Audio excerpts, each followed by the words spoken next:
আপনার পাশের বাসার মানুষ যদি রমজান মাসে ইফতার করতে না পারে, আপনি যদি আমোদ ফুর্তি করে 20টা আইটেম নিয়ে খান, আপনি রউফ নন, রহিম নন। ঠিক কিনা কথা শুনে বলেন?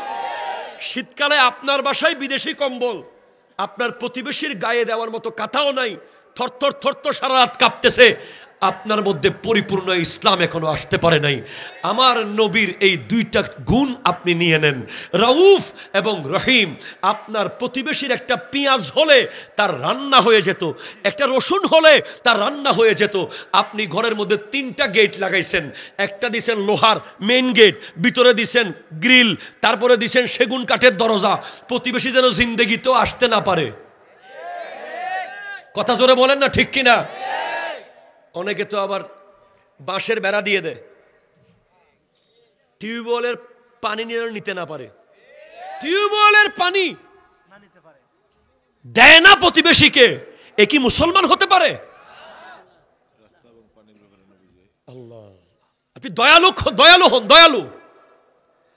আপনি আপনার গরিব প্রতিবেশীর ঘরে গিয়ে 1 চামচ লবণ নিয়ে আসেন, সে অবাক হয়ে যাক, কিরে এত বড় কোটিপতি আমার ঘরে লবণের জন্য আসছে, অথচ আপনার কাছে লবণের ফ্যাক্টরি আছে। কিন্তু এরপরেও আপনি আপনার গরিব প্রতিবেশী, আপনার চেয়ে নিচু, যে তার কাছে গিয়ে 1 চামচ লবণ আনবেন। কেন আনবেন জানেন? সে যেন আপনার ঘরে গিয়ে 1 কেজি চাউল আনতে পারে। তার জন্য রোডটাকে আপনি ক্লিয়ার করে দিবেন। আপনি যদি 1 চামচ লবণ নিয়ে আসেন, সে অন্যবার 1 কেজি চাউলের জন্য আসতে পারবে।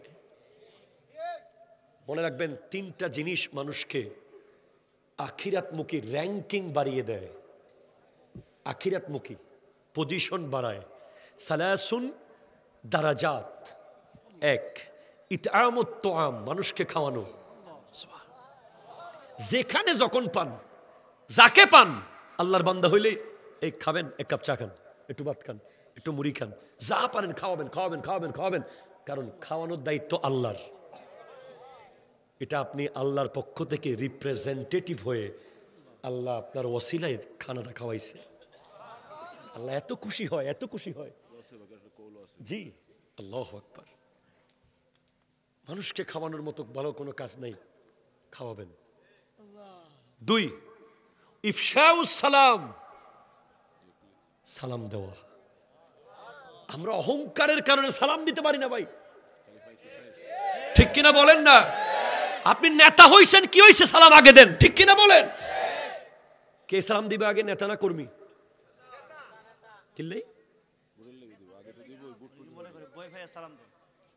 নেতা হলে তো বুড়ে দিব। স্বামী আগে দিবে না স্ত্রী আগে দিবে? কে? বউয়ের ডরে? হুজুর আগে দিবে না মুসল্লি আগে দিবে? একটা উত্তর হয় নাই। আমার নবীকে জিজ্ঞেস করা হয়েছে, ইয়া রাসূলুল্লাহ, কে আগে সালাম দেবে? আমার নবী জানিয়ে দিয়েছেন, যে ব্যক্তি আল্লাহর বেশি কাছে, সে আগে মানুষকে সালাম দিয়ে দেবে। এবার আপনি পীর সাহেব হন, নেতা সাহেব হন, হুজুর সাহেব হন, আপনি যদি আল্লাহর কাছে থাকতে চান, আপনাকে আগে সালাম দিতে হবে। এখন সমাজে দেখি যে কিছু লোক থাকে, মানে সালাম নেওয়ার জন্য প্রস্তুত। সে কিরে, আর যে হেঁটে আসতেছে ফোলা, সেও সালাক দিতাম না সালাম। আপনি আগে সালাম দেন না। আপনি মুরব্বী মানুষ। ওই একটা ভিডিও দেখছিলাম, একজন বলছে ওয়ালাইকুম সালাম, ওয়ালাইকুম সালাম। বলে কিরে ভাই, আপনাকে তো সালাম দিন, ওয়ালাইকুম সালাম কেন বললেন? তুমি সালাম দিচ্ছ না সেটা বোঝাচ্ছি তোমাকে, তোমার সালাম দেওয়া উচিত ছিল সেটা বোঝাচ্ছি না। সালাম আগে দেবেন। সালাম এমন একটা ব্যাপার, একটা সালাম দেওয়ার মাধ্যমে মুহূর্তের ভিতরে আপনার অহংকার, আপনার দাম্ভিকতা সব মাটির সাথে বিলীন হয়ে যাবে। সালাম দেওয়া সহজ কাজ না, কিন্তু সালাম আপনার মনে হচ্ছে সহজ কাজ, সালাম অনেক কঠিন কাজ, অনেক কঠিন কাজ। সিনার ভিতর থেকে সমস্ত অহংকারকে মাটির সাথে মিশিয়ে তারপরে সালামটা বের হয়। নাহলে তো ভিতরে, আরে সালাম দিলে দাম বাড়ি যাইব, রিক্সাওয়ালা আমি কেমনে সালাম দিব, এ তো দারোয়ান, এ তো গাড়ির ড্রাইভার।